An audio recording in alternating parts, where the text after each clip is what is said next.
guys, John Doe Gaming here, back on another Clash Royale episode, and in today's episode, guys, I'm going to bring you a monster of a deck right here. It is a quadruple log threat deck. I just watched an amazing piece on it by Esopa, and I also read a read-up on it. I'm telling you guys, this deck is outrageous. Let's go over it real quick. Now, what you want to do, guys, from what I understand, is you want to bait out a player's log or zap with either the princess, the dark goblin, the goblin barrel, or the Skarmy right there.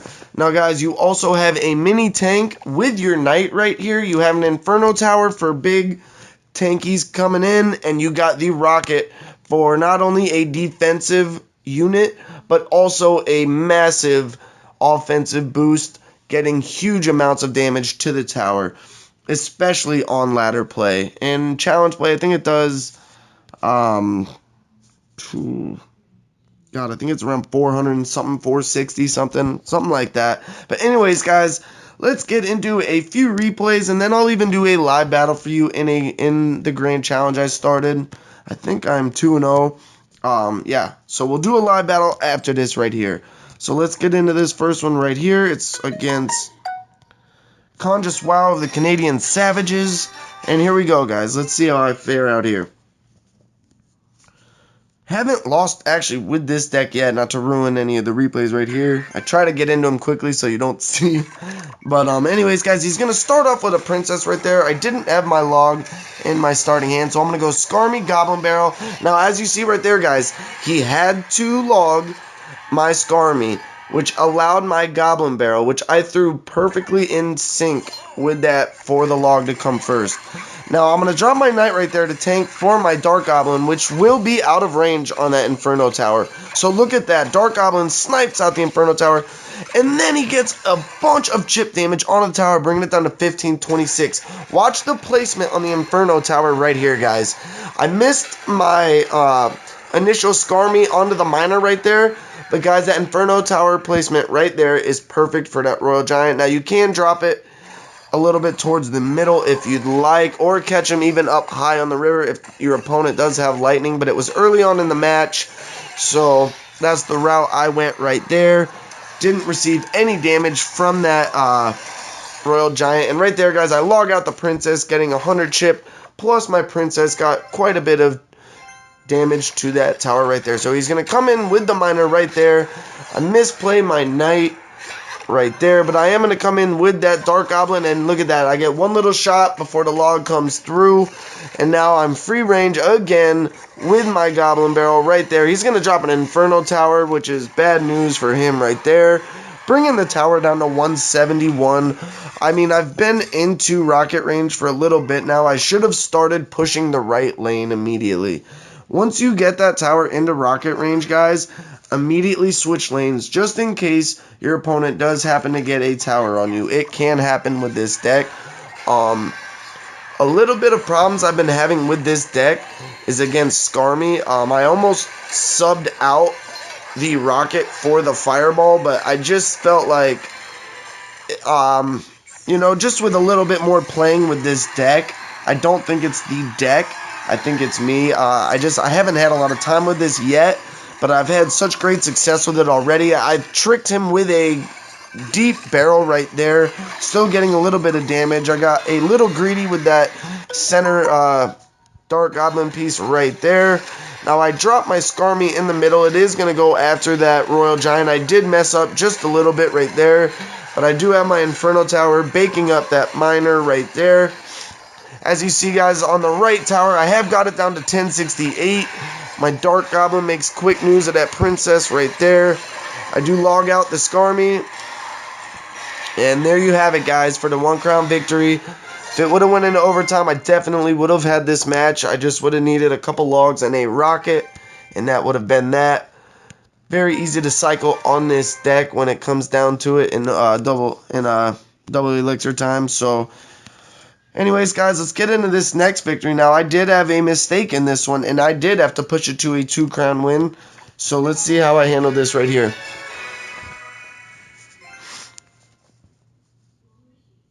Alright, guys, we're going up against Hugo of the Guise clan. I hope I didn't butcher that name too bad.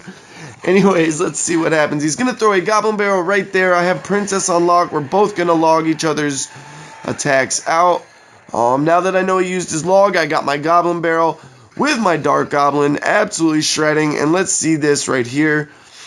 Now, this is what I was talking about. I have had a little bit of problems with this deck, but I'm going to drop my Knight to distract those Elite Barbs with those minions coming in. My Princess will take those out. Oh, no, she won't. And that's what I was talking about, guys. That's my mistake. A bad Princess placement right there for me. I should have placed the Princess behind the King's Tower, or behind my Crown Tower to the left. It would have provided plenty of cover for her to do her job. And I paid severely for it. So at this point, guys, I was pretty much like, oh no, here we go. Another loss. So the Dark Goblin helps assisting in taking out that Ice Wizard. Then gets quite a bit of damage. I'm going to log out his Goblin Barrel. He's going to miss one of my goblins on that Goblin Barrel right there. Both towers are shooting out that Skarmy, so I'm not too worried about that. I'm building up my elixir right here. So as you can see, I am not the best with this deck yet, or at least in this match, I was a little thrown off with that minion horde right there. So I am going to drop an Inferno Tower. I don't suggest that, as you see right here, another huge mistake. What I should have done is started off with that Princess, allowed the Elite Barbs to come in, and then started my defensive distractions. So anyways, guys, I'm trying to distract him on the right side. I do throw a predictive log. I just missed that Skarmy. Getting the tower down to 648. Now, I do know at this point that I can come back to the game. And I know he had log in cycle, but he was late with his reaction right there. Getting it down to 330, which is into rocket range. I dropped my Skarmy right there just to protect from that Goblin Barrel that he dropped short right there. So there we go, guys. We tied it up right there. Took out his Dark Goblin. Now here we go. We got a minion horde coming in with Elite Barbs and an Ice Wizard. Yikes. See, now that's what you do, guys, right there. You drop your Princess, drop your distraction up there. Now, yes, he is going to get a few hits right there, but I'm not too worried about it right there. Dark Goblin coming in. Goblin Barrel coming in. I'm going to log his out. He Skarmy's out of mine, but look at that, guys. The Dark Goblin, or the Goblin Barrel tank for my Dark Goblin, bringing it down to 1510. Here comes the Princess. Another not too great of a drop right there. I'm going to drop my Knight as well. And watch this Dark Goblin just shred apart everything. Horrible log by me right there. But now I know he wasted his log again onto my Dark Goblin. So we got Princess chipping away. Dark Goblin. Look at that. That last Princess shot takes out that Skarmy enough to get a little bit more damage. Now I do go Dark Goblin to Skarmy right here. And look at this Dark Goblin, man. I love this little guy. He is a beast, guys. Definitely try to include him in some of your decks. Have fun with him. Practice him. Throw him into some grand challenges or classic challenges. I think it would be a great idea. Now, I use the Knight right there, guys. Some guys use Ice Golem in this deck, but I like the Knight a little more just for the fact that he does actually sometimes get to the tower when you play him that way. And he just provides a little bit more of, he has a little bit more HP than the Ice Golem, I believe, and he just feels a little bit more tanky to me. I think Ahsoka felt the same way. He was using the Knight just to kind of deal with the Executioners or the Musketeers that come in from the back line on big tanky pushes right there. So anyways, guys, we get the victory on this one, and let's get into this last one right here. It was a ladder match, I believe. Yep. Now, I haven't finished upgrading. I can put my Knight almost to 12, I think, now. I just don't have the gold for it yet. I got to grind out some grand challenges.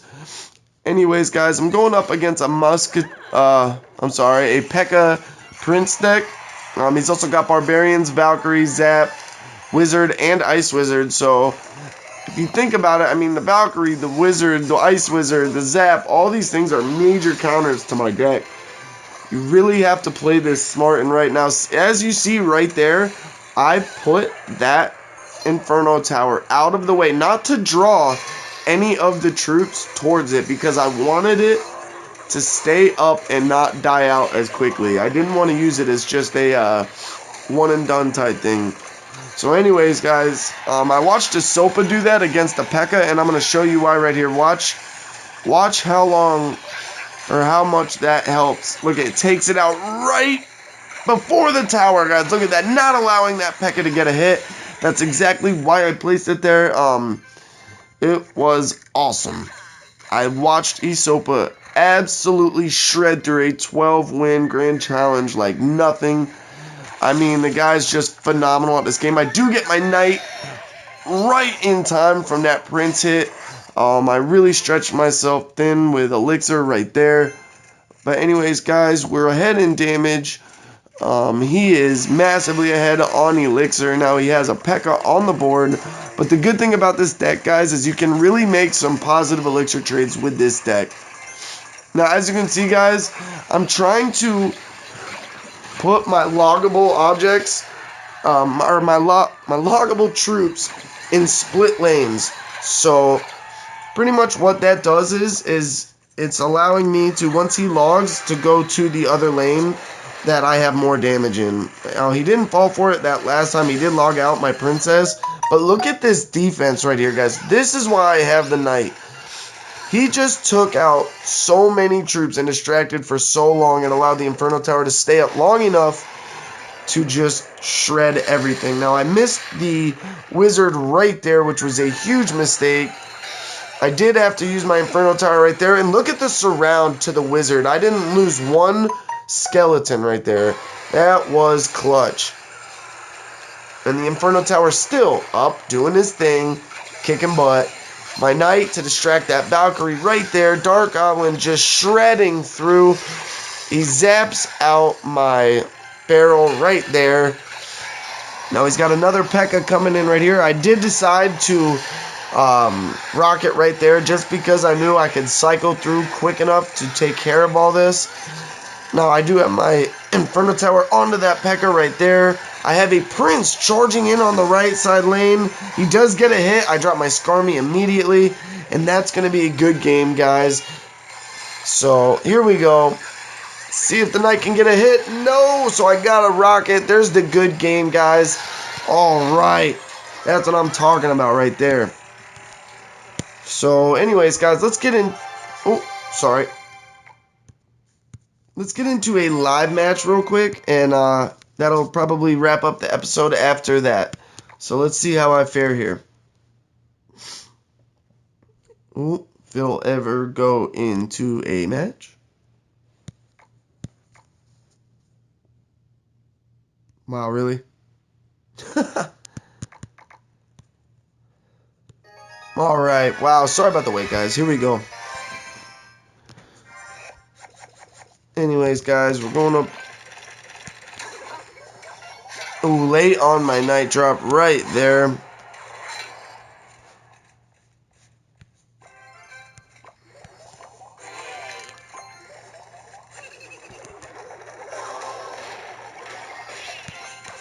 Oh, nice play by him.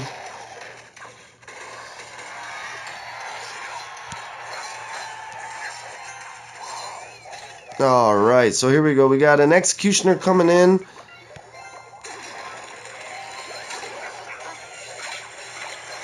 Oh, not the best for me here. I'm just probably going to eat this. God. Screwing up for you guys. That's no good. Nah. I'm just going to have to reset here, guys. Sorry.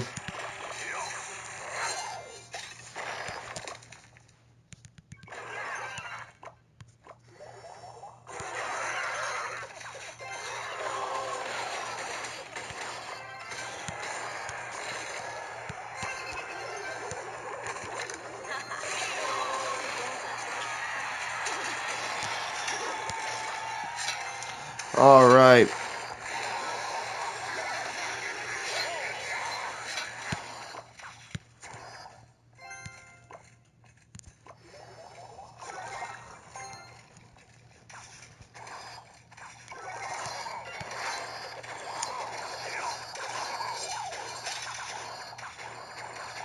Alrighty, here we go.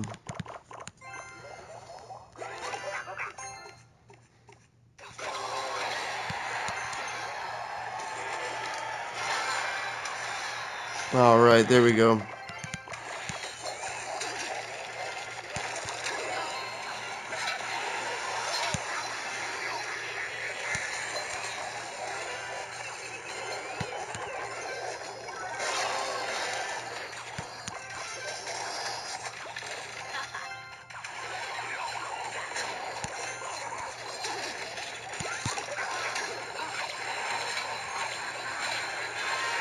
Nah, that's no good. Alright, guys, so we tied it up right there with that. Oh, man. This is a tough deck. Is this Orange Juice's deck?